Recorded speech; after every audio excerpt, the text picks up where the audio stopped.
আজকে আমার operation, but আমাকে কি দেখে বোঝা যাচ্ছে? মনে হচ্ছে না আমি একজন খুবই স্ট্রং? অ্যাকচুয়ালি আমি খুব স্ট্রং। আমি সব কিছু হাসির সাথে করতে ভালোবাসি, কারণ জীবনে পৃথিবীতে যখন এসেছি মরতেও হবে একদিন, তাই সব কিছু আনন্দর সাথে উপভোগ করি। তো আমি আর বোন চলে গেছিলাম স্টেশনে ট্রেন ধরবো বলে। নার্সিংহোমে ভর্তি হব, তাই ব্যাগপত্র নিয়েছি, যা যা লাগবে সব নিয়ে। আর জম্মু রোদ দিয়েছে, রোদে বেরোনো যাচ্ছে না। ফাইনালি আমরা কিন্তু ট্রেনে উঠে পড়েছি। আর তোমরা আমার স্মাইল দেখে বুঝতেই পারছো আমার মনে একটুও ভয় নেই। সবাই আমাকে বলছে তুই এত স্ট্রং কী করে। আমি স্ট্রং এটাই কারণ নিজেকে যে ভালোবাসতে পারবে সে এমনি স্ট্রং হয়ে যাবে। সবার ফার্স্টে নিজেকে ভালোবাসো। তো কানলা স্টেশনে নেবে বোঝা ব্যাগপত্র নিয়ে আমি এখন রোড পেরিয়ে চলে যাব অ্যাপোলোতে। আমার নাকি অপারেশন হবে।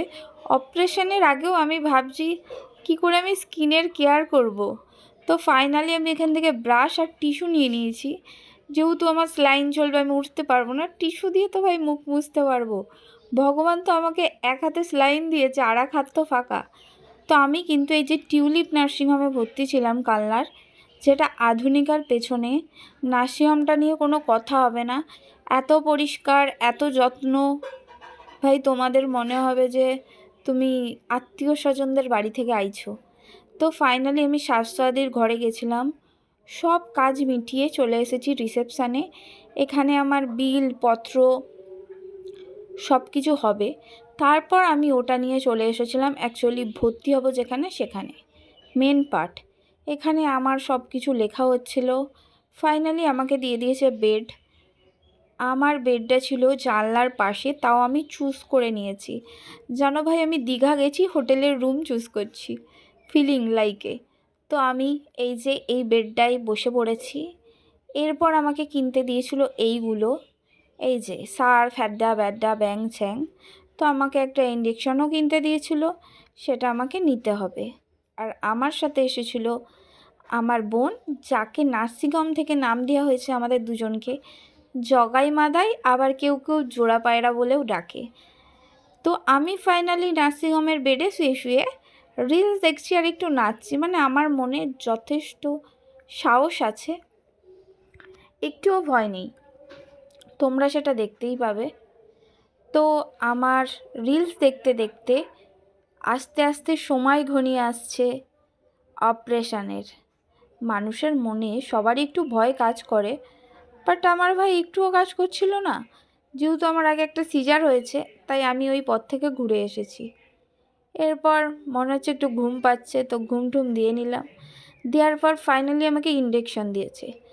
তো এই নার্সটা এত বয়স্ক আর এত ভালো ইঞ্জেকশন দিয়েছে, আমি তো বলেই ফেললাম তুমি এত ভালো ইঞ্জেকশন দাও, আমার লাগলোই না। এরপর আমাকে বললো একটা শাড়ি পরে আসতে, আমাকে একটু যেতে হবে ওয়াশরুমে। তারপর আমাকে ফাইনালি স্লাইন দিয়েছিল।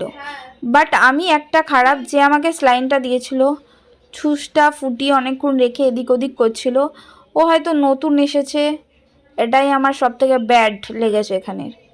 তারপর আমার মা আর গোলু চলে এসেছে। গোলু কিন্তু ঘুমিয়ে গেছে, বাট আমি একদম স্ট্রং।